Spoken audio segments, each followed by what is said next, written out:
오늘부터 이 설 명절 연휴가 시작됩니다. 이미 고향을 방문해 오늘 이 시간 함께 예배 드리는 분들이 계실 텐데 잘 오셨습니다. 마스크 쓰시고 또 방역 수칙을 잘 지키셔서 그동안 코로나로 함께 만나지 못했을 텐데 부모의 사랑 또 형제 우애를 나누시는 넉넉한 설 명절이 되시기를 바랍니다.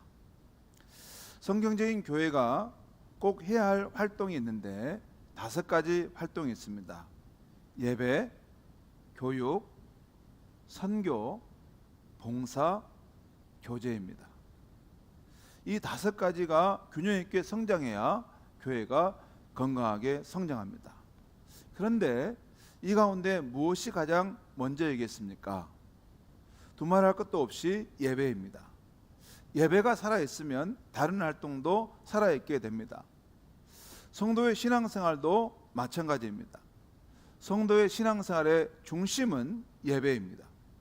예배가 감격과 생기가 있으면 그 여파로 다른 선교, 봉사, 교제 활동도 활기차게 일어납니다. 그래서 성도는 예배 생활에서 성공하면 모든 생활이 형통하지만 반대로 예배 생활에서 실패하면 모든 생활이 힘을 잃게 됩니다. 구약 성경 맨 마지막에 있는 이 말라기서는 이스라엘 백성의 잘못된 신앙을 깨우치는 책인데요. 특별히 그들의 예배 생활이 잘못됨으로 개인의 삶과 사회생활이 부패하고 뒤틀리게 됨을 말씀하고 있습니다. 그 당시 백성들은 하나님께 예물을 드릴 때 흠투성이의 제물을 하나님께 바쳤습니다. 예를 들면 양염소를 드릴 때 눈먼 것, 병든 것, 다리 전 것, 훔친 것 등을 골라서 바쳤습니다. 그러면서도 하나님께서 자신들에게 은혜와 축복을 주실 것이라고 생각했습니다. 그런 예배 태도를 볼 때 하나님께서는 나인들 너희를 좋게 보겠느냐라고 말씀하십니다. 사람이 볼 때도 이렇게 눈먼 거, 병든 거 이런 것을 가져다 주면 싫어할 텐데 나를 공경한다고 하면서 내게 드리는 예물이 그런 것이라면 나인들 그런 예물을 받겠느냐라는 말씀하십니다. 이렇게 그 당시 제사장부터 일반 백성에 이르기까지 모두 다 예배에서 실패하게 되자 사람들의 마음이 잘못되어 갔고 율법이 해이해졌습니다. 사회는 도덕적 부패와 혼돈이 가득하게 되었던 것입니다. 참된 예배가 이렇게 우리의 삶에 중요한 것입니다. 이렇게 우리의 삶에 있어 예배가 중요하지만 특별히 주일 성수하는 것이 참 중요합니다. 이 주일 성수를 한자어로 준비해 봤는데요. 주일은 주의 날이라는 것입니다. 성자는 거룩할 성자고 숫자는 지킬 숫자입니다. 주일을 거룩히 지킨다는 거예요. 거룩히 지킨다. 여러분 무엇을 함으로 거룩히 지킬 수 있겠어요? 하나밖에 없습니다. 예배를 드릴 때 주일이 거룩해지는 것입니다. 다른 거 다 있는데 예배 드림이 없다. 그러면 그 주일은 거룩히 지키는 거라고 말할 수 없는 것입니다. 주일은 특별한 날입니다. 주일은 예수님의 부활을 기념하는 날이며 우리에게 구원의 은총을 주셨음을 감사하는 날입니다. 동시에 구약의 안식일의 연장으로 하나님이 복 주시는 날입니다. 창세기 2장 3절을 보면 하나님께서 천지 창조 후에 7째 날을 안식일로 정하시고 복 주시고 거룩하게 하셨다고 말씀합니다.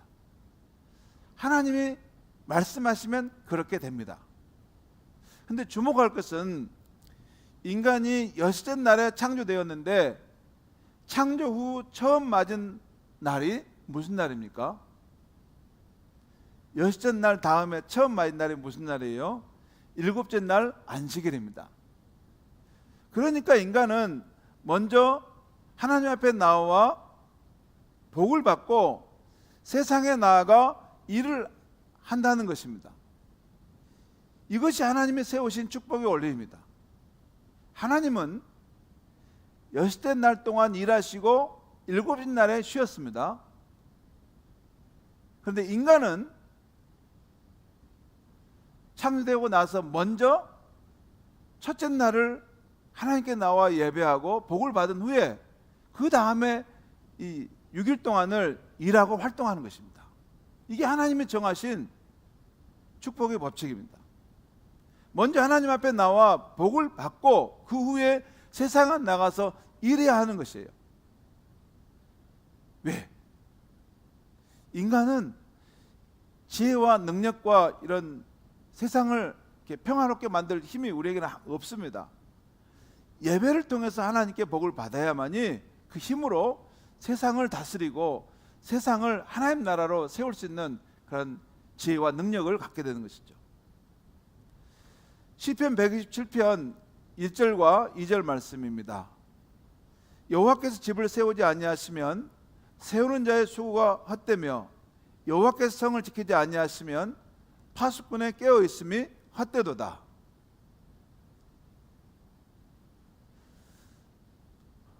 너희가 일찍 일어나고 늦게 누우며 수고의 떡을 먹음이 헛되도다. 그러므로 여호와께서 그의 사랑하시는 자에게는 잠을 주시는도다. 여러분, 사람이 자기의 이 사업과 그 일을 이루기 위해서 일찍 일어나고 늦게 눕지 않습니까? 수고하는데 그렇게 한다고 해서 되는 게 아니라는 것이에요. 여호와 하나님께서 도와주시고 또 세워주셔야만이 우리가 사업하는 것이 된다는 것입니다. 그래서 하나님께 사랑하시는 자에게는 오히려 수고를 덜하고 단잠을 잘 수 있도록 하신답니다. 그런데도 더 잘 된다는 거예요. 이것이 하나님의 축복의 원리입니다. 우리는 이 축복의 원리대로 살아야 되는 것이죠. 그러니까 앞으로 우리가 달력을 볼 때마다 기억해야 합니다. 먼저 빨간색의 날을 볼 때 그날은 무엇보다 먼저 하나님 앞에 나와 예배하는 날로 정하는 것입니다. 그리고 그 검정색의 날은 세상으로 나아가 공부도 하고 사업도 하는 것입니다. 그럴 때 하나님이 복 주시는 것을 경험하게 될 줄 믿습니다. 여러분, 이것이 만유인력 법칙처럼 하나님이 정하신 인간의 형통함의 복이에요. 이렇게 사는 사람들은 잘 됩니다. 왜? 하나님이 지으신 세상에서 하나님이 도와주는 세상에서 살아가는 인생이기 때문에 하나님 정하신 그 법칙을 따라갈 때 그 사람의 인생이 형통하고 잘 되는 것입니다.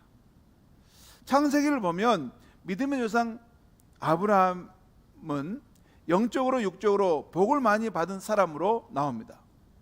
창세기 24장 1절에 보면 여호와께서 아브라함에게 범사의 복을 주셨도다라는 표현이 나와요. 범사의 복을 주셨다는 거예요. 그리고 창세기 13장 2절에 보면 아브라함에게 가축과 은과 금이 풍부하였더라 이런 표현이 나와요. 하나님께서 아브라함에게 복을 주심으로 재산도 넉넉했고 또한 그의 종들과 가축도 넉넉했습니다. 뿐만 아니라 그의 인생의 위기와 어려운 순간에마다 하나님이 그에게 피할 길도 주시고 그를 눈동자가 지켜주심으로 평안한 삶을 살아갈 수 있었어요. 아브라함은 왜 그렇게 풍성한 복을 받았을까요? 우리가 창세기를 읽을 때 주목할 점 한 가지는 아브라함은 언제나 예배 중심의 삶을 살았다는 것입니다. 하나님의 예배자 아브라함을 기뻐하시고 복을 주셨던 것입니다. 먼저 그가 갈대아 우르를 떠나 가나안 땅에 도착하자 하나님이 그에게 나타나셨습니다. 그때 그가 어떻게 했습니까? 창세기 12장 7절 하반절에 보면 이런 표현이 나와요. 아브라함이 자기에게 나타나신 여호와께 그곳에서 제단을 쌓았다는 것입니다. 그곳에서 희생 제사를 드렸다는 것입니다. 그 이후에도 아브라함은 옮겨가는 데마다 제단을 쌓고 예배 중심의 삶을 살았습니다. 그 다음에 창세기 12장 8절을 봐도 거기 보면 거기서 베델 동쪽 산으로 옮겨 장막을 치니 서쪽은 베델과 베델이요 동쪽은 아이라. 그가 그곳에서 여호와께 제단을 쌓고 여호와의 이름을 부르더니, 여기서 여호와의 이름을 불렀다는 그런 말씀은 하나님을 향해 감사하고 기도하면서 예배를 드렸다는 뜻입니다. 이처럼 아브라함은 늘 예배하는 삶을 살았습니다. 특별히 아브라함의 예배에 있어서 절정은 창세기 22장에 나오는 모리아 산에서 하나님이 명령하신 독자 이삭을 번제로 바치는 사건이었습니다. 그 상황은 도저히 하나님께 예배하고 싶지 않은 상황이었습니다. 가장 사랑하는 독자인데, 하나밖에 없는 그 아들인데, 그 아들을 번제로 드리라고 하는 그 명령을 받을 때 아브라함의 기분과 마음은 정말 그렇게 하고 싶지 않았을 거예요. 여러분, 우리도 살다 보면 오늘 같은 날은 정말 예배 드리고 싶지 않다, 그럴 만큼 마음이 상하고 또 기분이 안 좋고 힘들 때가 있지 않습니까? 그런데도 아브라함은 믿음으로 순종하여 예배를 드렸다는 것입니다. 그리고 그가 예배를 드렸을 때 그는 여호와 이레, 그 하나님께서 다 준비해 주시는 은혜를 받게 되었던 것이죠. 뜻하지 않은 그 은혜, 뜻하지 않은 하나님의 도움의 손길을 받았다는 거죠. 여러분, 우리가 정말 기분도 안 되고 마음도 이렇게 정말 우울한데도 억지로 나와서 예배를 드렸는데, 그 예배를 통해서 생명의 말씀을 듣게 되는 것이고, 그 예배를 통해서 하나님의 예비하신 은혜를 받게 된다는 것입니다.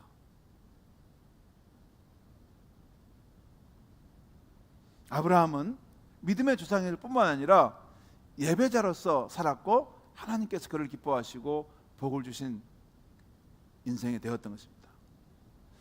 오늘 아침에 우리가 읽은 말씀은 예수님의 말씀입니다. 다시 한번 우리가 살펴보도록 하겠습니다. 우리 같이 한번 읽겠습니다. 시작.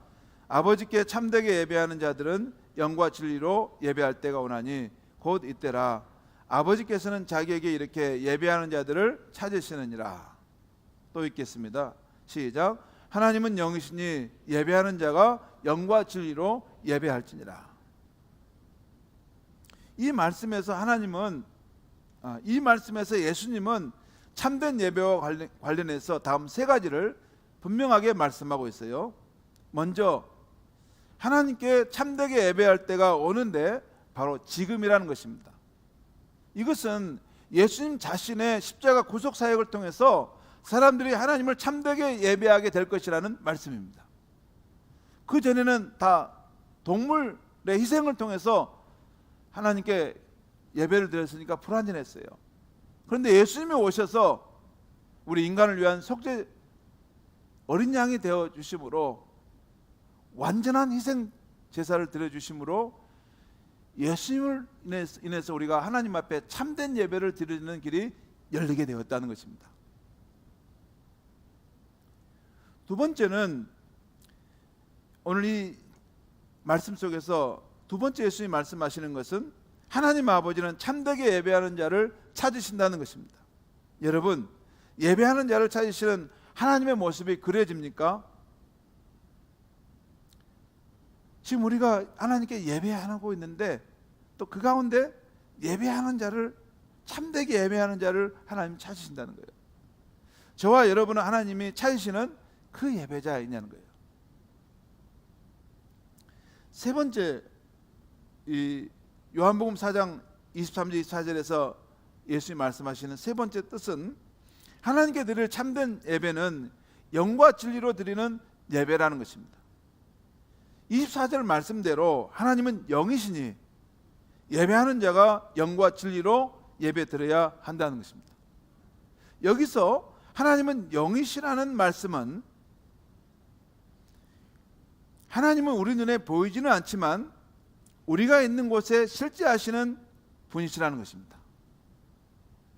여러분, 이게 전기와 그 다음에 공기, 바람, 이건 눈에 보이지 않지만 실체하고 있지 않습니까? 하나님은 영이시라는 것은, 하나님은 우리의 육체적인 감각으로는 이렇게 포착할 수 없지만 실체하신 분이라는 거예요. 그렇기 때문에 우리가 하나님의 실제하심을 믿고 영과 진리로 예배해야 한다는 것입니다. 자, 우리가 참된 예배를 드리기 위해서는 영과 진리로 예배 드려야 한다고 하는데, 그렇다면 영과 진리로 예배한다는 것은 어떻게 예배한다는 것입니까? 이런 뜻입니다. 여러분, 예배를 노래로 비유해 보면 쉽게 이해할 수 있습니다.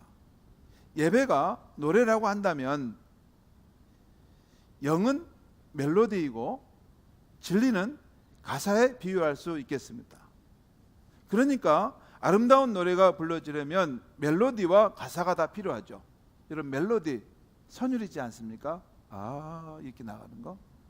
그리고 가사가 있어야 되죠. 만약 노래의 가사만 있다면 아직 노래라고 할 수 없을 것입니다. 또 멜로디만 있다면 역시 노래라고 할 수는 없을 것입니다. 아무리 화음이 좋고 좋은 선율이라도 그걸 노래라고 할 수는 없어요. 예배가 그렇습니다. 우리가 하나님께 드리는 예배는 아름답고 감동적인 노래와 같습니다. 그 노래에는 멜로디가 있고 가사가 있습니다. 멜로디는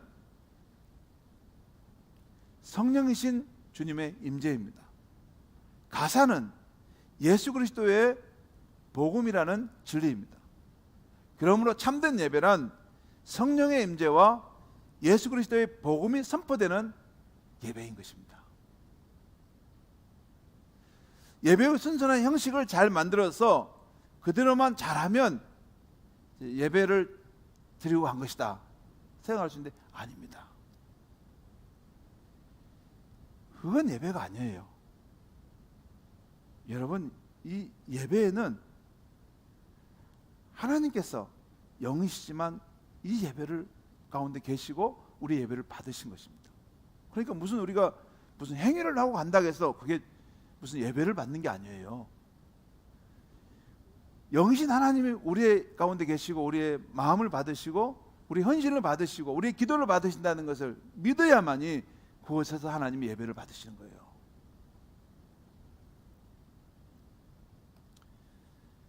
여러분, 하나님이 찾으시는 예배는 먼저 영으로 드리는 예배인데요, 영으로 드리는 예배란 예배 중에 하나님의 임재를 구하는 것입니다. 그리고 어떻게 하면 하나님을 뜨겁게 찬양하며 감사를 올려드릴까, 어떻게 하면 하나님이 기뻐하실까를 생각하고 기도로 그분을 찾는 것입니다. 여러분, 설교자는 여기서 하나님과 예수님에 대한, 성령님에 대한 말씀을 전할 뿐입니다. 그렇다고 해서 그 예수님, 성령님, 하나님께서 안 계신 게 아니에요. 그분이 좌정하셔서 이 예배를, 우리 예배를 받으시는데 설교자는 대신 그분에 대한 말씀을 전하고 있는 것입니다. 그래서 영으로 드리는 예배는 우리가 성령의 감동하심을 받아서 하나님께 우리의 마음을 열어 그분을 찾고 그분께 우리의 마음을 드리고 기쁨으로 나아가는 것입니다. 또한 진리로 드리는 예배라는 것은 예수 그리스도의 구속과 부활의 복음에 대한 감사와 감격이 담겨 있어야 하는 것입니다.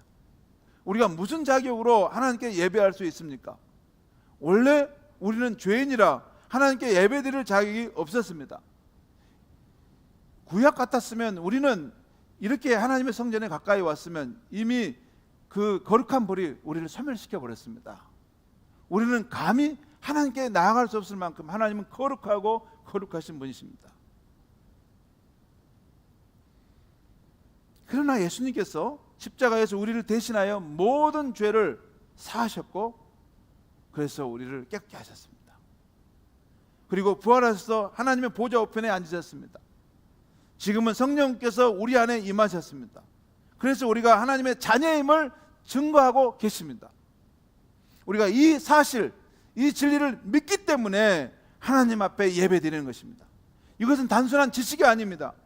그분의 은혜, 그분의 사랑에 감사하고 감격하여 예배하는 것입니다. 여러분, 방금 제가 드린 말씀이 어떤 사실을, 어떤 그냥 지식을 말한 게 아니에요. 정말 예수님께서 골고다 언덕에서 저와 여러분의 그 악한 죄를 담당해서 몸이 십자가에 찢기시고 상하시고 그 피를 쏟으셔야 했습니다. 그래서 저와 여러분이 그 십자가의 그 속죄로 구원함을 받은 거예요. 하나님의 자녀의 그런 반열에 들어선 것이고 성령의 그의 성령을 우리에게 보내주셨던 것입니다. 이 복음의 진리를 명확히 알지 못할 때 우리는 형식적인 순서를 따라 종교적인 행위를 하거나 그저 분위기 때문에 예배를 드릴 수가 있습니다. 그러나 이 복음의 진리를 알고 나면 예배는 나의 예배요, 나의 감격이요, 나의 기쁨이요, 나의 갈망이 되는 것입니다. 예수께서 십자가에 달리신 것이 나를 위한 속죄 제물로 그리 되신 것을 알게 되면 우리는 속죄하신 구세주를 내가 찬송합니다 라고 하는 찬송을 할 때 그렇게 감격스러울 수가 없는 것입니다. 나 같은 사람이 무엇이라고 그 하나님의 아들이 십자가에 죽임을 당하셨는가? 그분은 진정으로 나의 주님이시다 라고 고백하게 되는 것입니다. 진리가 우리를 참된 예배자로 이끄는 것입니다. 이것이 영으로 드리는 예배이고 진리로 드리는 예배인 것입니다. 그러면 이제 앞으로 우리의 예배가 참된 예배가 되기 위해서 우리가 힘써야 할 것 몇 가지를 말씀드리겠습니다. 첫째는 우선순위입니다. 우리가 우리의 삶의 첫 번째 우선순위를 예배에 두느냐 하는 것입니다. 아마 여러분은 귀에 박히도록 이 말씀을 들었을 것입니다. 그런데 그렇게 많이 들은 만큼 과연 실천하고 계시냐 하는 것입니다. 제가 지금부터 하는 질문을 여러분 마음속으로 정직하게 대답해 보시기 바랍니다. 여러분은 세상의 어떤 계획이나 약속보다 예배를 최우선으로 생각하고 있습니까? 사업하고 장사하는 일보다, 친구나 친척을 만나는 일보다, 모처럼 가족여행을 하는 일보다 예배가 먼저입니까? 여러분은 먼저 예배를 드려야 다른 일을 할 수 있다, 이렇게 말할 수 있습니까? 이렇게 예배가 나의 삶의 최우선 순위라고 결단하고 무슨 일이 있어도 주일에는 주일 성수를 하겠다고, 주일은 거룩하게 지키겠다고 결단할 때 우리는 참된 예배자가 될 수 있는 것입니다. 그냥 세상의 일과 나의 일이 더 바쁘면 나는 그리 갈 수도 있지, 꼭 예배 드려야 돼, 나는 그렇게 할 수도 있어, 이렇게 하면 참된 예배자가 첫 출발부터 안 되는 것입니다. 나는 이 땅에 하나님께서 복을 주셔야만이 나는 잘 살 수 있어, 그래서 나는 하나님께 예배하는 그 삶을 통해서 하나님께 나아갈 것이고 그 이후에 나는 이 땅에 무슨 일을 할 것이다, 이것이 마음을 정할 때 참된 예배자의 삶이 출발한다는 것입니다. 두 번째, 참된 예배자의 삶을 위해서 마음을 드리라는 것입니다. 성도 여러분, 영이신 하나님은 우리의 겉모습이 아니라 우리의 중심을 보십니다. 따라서 마음을 담지 않는 그 어떤 예배 순서도 무의미한 것입니다.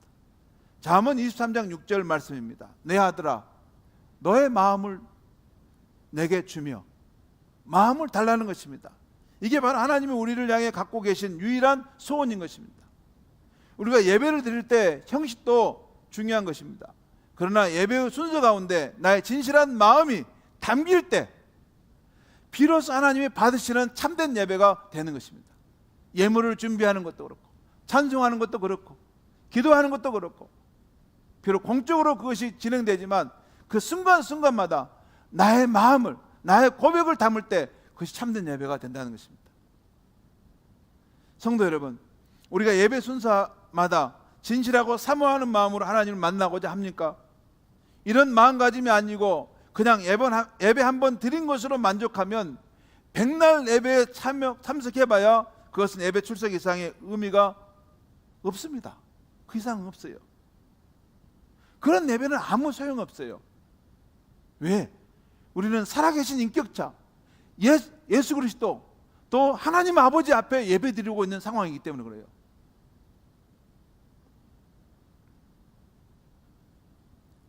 우리가 순서 순간순간마다 마음을 다해 진심으로 예배하면 영신 하나님은 기쁨과 감격을 주십니다. 은혜와 새 힘을 부어주십니다. 그리고 예배 가운데 하나님을 만나면 우리가 행복해집니다. 하나님을 만나면 회개하게 되고, 하나님을 만나면 사랑하게 됩니다. 하나님을 만나면 세상을 이길 힘을 얻습니다. 여러분 기억하십시오. 참된 예배자는 영이신 하나님께 마음을 열고 마음을 들여서 예배하는 것입니다. 세 번째, 실제적인 지침 몇 가지를 말씀드립니다. 참된 예배를 위해 지켜야 할 구체적인 것들은 이런 것입니다. 먼저 하루 전에 하나님께 예배할 준비를 하는 것입니다. 마음과 상황의 준비를 하는 거예요. 내일은 하나님을 만나는 예배하는 날이지. 그래서 마음도 준비하고 그 상황도 토요일은 너무 늦게까지 어떤 일에 몰두하지 않도록 나를 절제하는 것입니다. 헌금도 미리 준비한 것입니다. 헌금도 미리 기도 제목도 써서 준비하면 그 헌금을 준비하는 동안도 내 마음에 하나님의 은혜가 임하는 것입니다. 당일날도 미리 와서 예배를 준비하는 것입니다. 10분 정도는 미리 와서 그날의 성경 찬송도 찾아 넣고 조용히 묵상 기도하며 오늘 하나님이 내게 주실 은혜를 사모하며 예배를 준비하는 것입니다. 이때 핸드폰은 잠시 꺼두는 것입니다. 핸드폰도 진동으로 하고 우리의 모든 채널을 오직 하나님께만 집중하고 예배하는 것입니다. 말씀이 선포될 때 한 말씀이라도 들으려고, 한 말씀이라도 내게 주시는 하나님의 음성을 들으려고 그걸 기록해 보는 것입니다. 여러분, 우리가 인격자이신 하나님 앞에서 예배 드릴 때 우리가 말씀을 듣긴 들어요. 그런데 이거 다 흘려보내버려요. 그러면 하나님께서 그 사람에게 거는 기대가 있겠습니까? 여러분, 현대교회는 늘 말씀이 있기 때문에 이 하나님의 말씀의 소중함을 놓칠 수 있습니다. 아닙니다. 한 말씀 한 말씀이라도 내게 내 영혼을 주시는 말씀이 있을 걸 생각하고 그것을 붙들어서 내 삶에 이루려고 할 때 그것이 참된 예배자의 모습인 것입니다. 그리고 또 예배 때 자리에 앉는 위치나 자세도 중요합니다. 마음을 집중할 수 있는 자리에 앉아야 되는 것이죠. 사람마다 다를 수 있지만 일반적으로 앞자리에 앉는 게 좋습니다. 뒤에 앉거나 멀리 앉으면 아무래도 딴 생각이 들어 집중하지 못할 때가 있습니다. 그리고 교사들과 봉사자들은 가급적 일부 예배 드리는 것이 좋습니다. 교사가 먼저 일부 예배를 드리는 것은 학생보다 헌신의 의미가 있지 않겠습니까? 적어도 교사라면, 봉사자라면 먼저 와서 예배를 드리고 예배의 은혜를 받고 가서 아이들을 가르치고 예배를 인도할 때 그 봉사가 그 능력이 나타나고 경건한 삶의 모습이 묻어나지 않겠습니까? 그리고 또 참된 예배가 되기 위해서 한 가지 더 생각할 것은 하나님께 나아가는 집중하는 것도 중요하지만 우리 옆에 있는 우리 형제 자매에 대해서 관심을 갖고 서로 인사하는 것도 중요합니다. 그냥 손만 인사하는 정도가 아니라 서로 힘들고 어려운 한 주간의 삶을 어떻게 살았을까 서로 손도 잡고 또 새로운 가족들이 있으면 더 많은 관심을 가지고 친절하게 맞이하는 것, 그것도 참된 예배입니다. 왜? 하나님은 우리 아버지시지만 우리 모두는 그의 형제 자매 아닙니까? 우리가 화목하고 서로 우애하면 하늘에서 우리를 볼 때 흐뭇해 하신 것입니다. 이것이 참된 예배자가 살아갈 모습입니다. 성도 여러분, 오늘 설교 후에 주를 위한 이곳에라는 이 찬송을 함께 부르겠는데요, 그 가사를 미리 보면 이렇습니다. 주를 위한 이곳에 예배하는 자들 중에 그가 찾는 이 없어 주님께서 슬퍼하시네.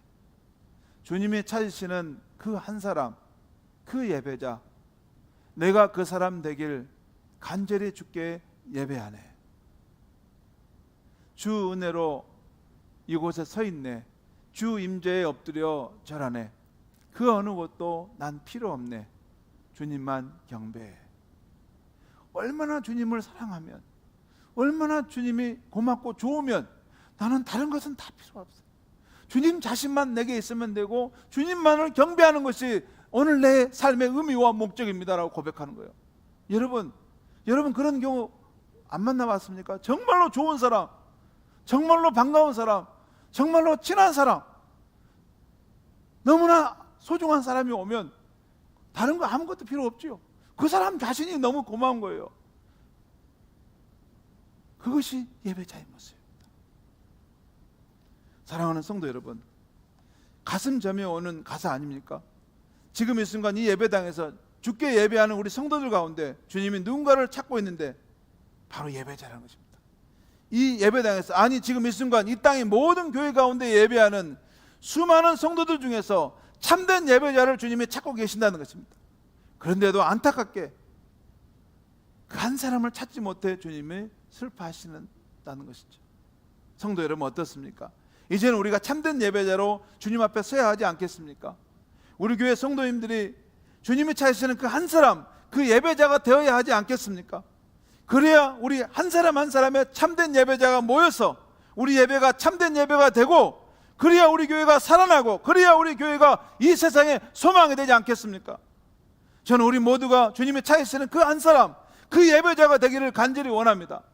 우리가 다 같이 그런 예배자가 되기로 결단할 때 나의 신앙과 삶이 새롭게 회복될 것입니다. 우리의 가정의 회복과 행복이 시작될 것입니다. 우리 교회가 이 지역에 희망을 주는 교회가 될 것입니다. 무엇보다도 우리 교회의 예배가 살아있는 예배, 은혜가 충만하고 감동이 있는 예배가 되어서 하나님께 영광을 크게 돌릴 줄 믿습니다. 기도하겠습니다. 하나님 아버지, 오늘 하나님이 찾으시는 참된 예배자라는 주제로 말씀을 전했습니다. 하나님께서 지금도 이 땅에 많은 예배하는 사람들 가운데 참되게 예배하는 자들을 찾으신다고 했습니다. 하나님 아버지, 우리 교회 모든 성도 한 사람 한 사람들이 삶의 우선순위를 주께 드리고 또 마음을 주께 드려서 하나님 앞에 참된 예배를 드리는 성도들이 되게 하여 주시옵소서. 그래서 우리의 신앙이 살아나고 우리의 가정이 회복되고 우리의 삶과 일터가 세상에 하나님 나라를 가져오는 복된 일터가 되게 하여 주시옵소서. 예수님의 이름으로 기도하옵나이다. 아멘.